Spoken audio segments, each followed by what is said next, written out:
When you know people like that are in the audience, does it make you nervous, or do you think, okay, I'm going to show out a little bit? Both. Uh-huh.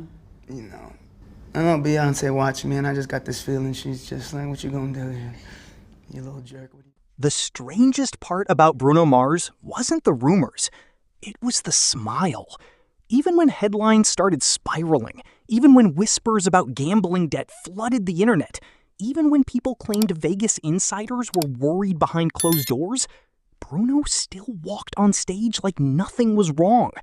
Perfect vocals, perfect dance moves, perfect confidence. And that's exactly what made some people uneasy. Because according to people close to the industry, there was allegedly another version of Bruno hiding underneath the silk shirts and sold-out arenas. One the public was never supposed to see. A version shaped long before the fame, long before the Grammys. Back when Bruno Mars wasn't Bruno Mars yet. He was just a little kid performing night after night in Hawaii, while tourists clapped and moved on with their vacations. Most fans hear that and think it sounds charming. It wasn't. By some accounts, Bruno had already performed over 1,000 live shows before most kids finished elementary school. Imagine that for a second. While other children were learning multiplication tables, he was learning how to entertain strangers for survival. And survival mattered in his family. A lot. Because behind the music and costumes was instability nobody really talks about. Financial problems, constant pressure, adult environments around a child who barely had time to become a child at all. Then came one detail that completely changed how fans saw his story. The abandoned zoo.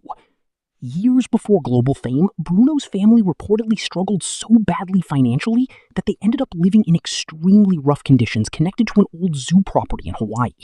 Not glamorous struggle, not artist paying dues struggle. Real instability. The kind that rewires a person. Suddenly, Bruno's obsession with Before we get started, make sure to smash that like button and subscribe button, because you never know when YouTube decides to hide my videos from your homepage. And of course, leave your thoughts in the comments section. Now, let's jump into it. started looking less like ambition and more like escape. And maybe that's why success hit him differently than it hits most celebrities. Because when Bruno finally made it, he didn't just become famous. He became unstoppable. Hit after hit, stadium tours, Las Vegas residencies, billion-stream songs.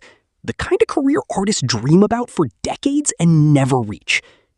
But buried inside that success was a contradiction that never fully made sense.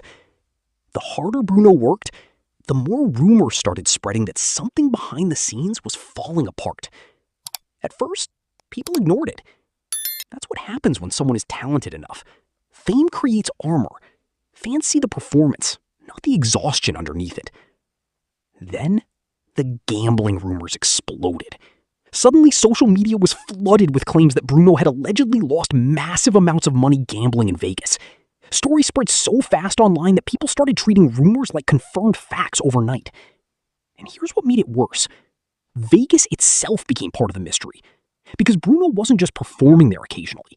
He became deeply connected to the Las Vegas entertainment machine. The same world where casinos, celebrity culture, luxury, addiction, and endless money all blur together until nobody knows where the line is anymore. Some fans started asking a dangerous question. Was Bruno performing because he wanted to, or because he had to? And that single question changed the tone of everything. Now every performance looked different through the internet's eyes. Every residency extension, every flashy appearance, every smiling interview. People weren't just watching Bruno anymore. They were trying to decode him. And somewhere in the middle of all this speculation, another rumor quietly gained attention. Jessica. For years, Bruno's relationship with Jessica Caban seemed unusually stable for Hollywood. No constant scandals, no chaotic headlines. She stayed mostly out of the spotlight while Bruno dominated it. Then whispers started surfacing online that things between them had allegedly become strained. Some blamed the fame. Others blamed Vegas. Others blamed habits nobody around Bruno.